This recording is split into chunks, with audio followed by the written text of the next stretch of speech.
নমস্কার বন্ধু, কেমন আছেন? দর্শক বন্ধু, আশা করি ভালোই আছেন। আজকে সম্পূর্ণরূপে ভিন্নধর্মী একটি আলোচনা করব, যেটি আশা করি অনেকেরই জানা নেই। তেমনই একটি প্রসঙ্গ, সেটি হলো কি গীতা। আপনি বা আপনারা বলবেন গীতা, এটা তো সবাই জানে, আপনি কি আর নতুন কথা বলবেন? না বন্ধু, না দর্শকবিন্দু, আমি গীতা যদিও বলবো, কিন্তু গীতা বলতে যা বুঝি আমরা শ্রীমদ্ ভগবদ্গীতাকেই বুঝি, যেটি শ্রীকৃষ্ণের মুখনিসৃত বাণী বলেই পরিচিত, বিখ্যাত। কিন্তু এই প্রশ্নে বলি যে না, গীতা কিন্তু অনেক প্রকার। তাহলে গীতা কত প্রকার?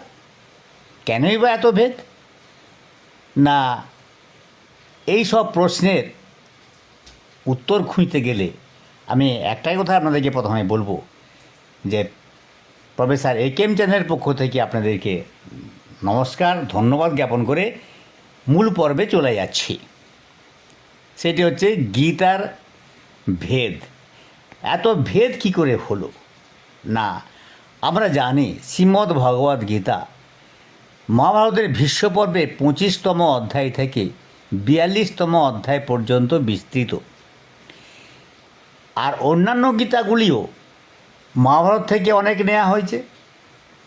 মহাভারত ছাড়াও বিভিন্ন পুরাণের অংশবিশেষ, তাছাড়া রামায়ণ এবং আরও অন্যান্য কৃষ্ণকথা, ভাগবত ইত্যাদি থেকে নেওয়া হয়েছে, যদিও ভাগবত একটি পুরাণেরই ভেদ। যাক, তাহলে কী হলো? সাধারণত গীতা বলতে আমরা শ্রীকৃষ্ণের মুখনিসৃত বাণী যেটা বুঝতাম, এখন দেখছি না, গীতা অনেকেরই বাণী। কিন্তু শ্রীমদ্ ভগবদ গীতা বলতে যা বুঝি, সেটি হলো শ্রীকৃষ্ণের মুখনিসৃত বাণী, যেটি মহাভারতের ভীষ্ম পর্বের অন্তর্গত। আচ্ছা, কারণ এই যে শ্রীমদ্ ভগবদ গীতা বলছি না, শ্রীকৃষ্ণ স্বয়ং মুখে বলেছেন, নিজের মুখে বলেছেন, তিনি ভগবান। এই যে ভাগবত পুরাণের কথা, কৃষ্ণস্তু ভগবান স্বয়ং, তাহলে ভগবানেরই কথা, আমাদের তো কথা নয়।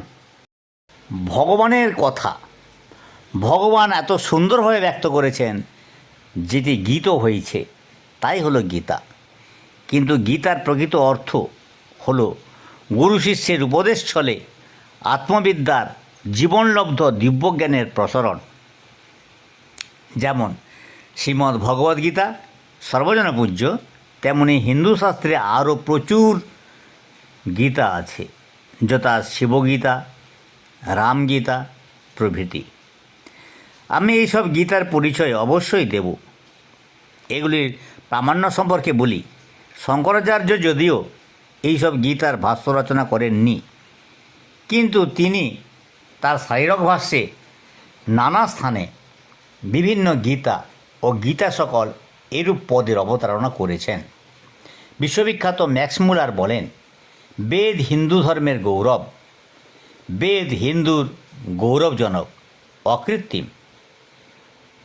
তবে গীতা কিন্তু সবই বেদমূলক। এখন এই গীতাগুলির পরিচয় দেওয়া যাক। মহাভারতের অংশ স্বরূপ যে গীতা, সেগুলি হলো: 1. বৃত্রগীতা, 2. বৌদ্ধগীতা, 3. গর্ভগীতা, 4. সরজগীতা, 5. উত্তর গীতা, 6. শ্রী সপ্তশ্লোকী গীতা, 7. গীতা 7, 8. পৃথিবী গীতা, 9. বিচক্ষণু গীতা, 10. সম্পাক গীতা, 11. পরাশর গীতা, 12. হংস গীতা প্রথম খণ্ড, হংস গীতা দ্বিতীয় খণ্ড, 13. 14. অনুগীতা, 15. শান্তি গীতা, 16. হারিত গীতা, 17. দেবী গীতা। এই যে দেবী গীতা থেকে যেগুলি বলবো আমি, এগুলি ভাগবত পুরাণ থেকে নেওয়া হয়েছে। যেমন 17 দেবী গীতা, 18 রাসগীতা, 19 গোপী গীতা, 20 হংস গীতা, 21 ভিক্ষু গীতা। এরপর অন্যান্য পুরাণ থেকে যে গীতাগুলি প্রণীত হয়েছে যে গীতাগুলি কথিত, যেমন 22 ঈশ্বর গীতা, এটি কুর্মপুরাণের অংশ। 23 পিতৃগীতা। 24 ব্যাস গীতা, এটি কুর্মপুরাণের অংশ। যম গীতা, এটি বিষ্ণুপুরাণের অংশ। গীতাসার, এটি অগ্নিপুরাণের অংশ। এরপর অধ্যাত্ম রামায়ণ থেকে যে গীতা, সেটি হলো রামগীতা, এটি 27, এর নম্বর 27, অর্থাৎ 27 সংখ্যক গীতা। এরপর অন্যান্য যে গ্রন্থ থেকে নেওয়া হয়েছে সেগুলি একটু বলি। 28 মঙ্কি গীতা। মঙ্কি গীতা শ্রমজীবী মানুষের অভিজ্ঞতার কথা বলা হয়েছে। 29 জীবন মুক্তি গীতা। 30 পাণ্ডব গীতা, এটি কৃষ্ণ স্তুতি। 31 অবধূত গীতা, শৈব সন্ন্যাসীদের জন্য। 32 গীতাসার, এটি হচ্ছে দ্বিতীয় পর্ব, ওঙ্কার তত্ত্ব এখানে অভিহিত হয়েছে। 33 শ্রীমদ্ গীতাসার। 34 বৈষ্ণব গীতা। 35 তুলসী গীতা। 36 গুরু গীতা, এটি বিশ্বসারতন্ত্র থেকে নেওয়া হয়েছে। 37 শিবগীতা। 38 ভগবদ্ গীতা। এইভাবে বিভিন্ন গ্রন্থ থেকে বিভিন্ন গ্রন্থের অংশবিশেষ হলো গীতা।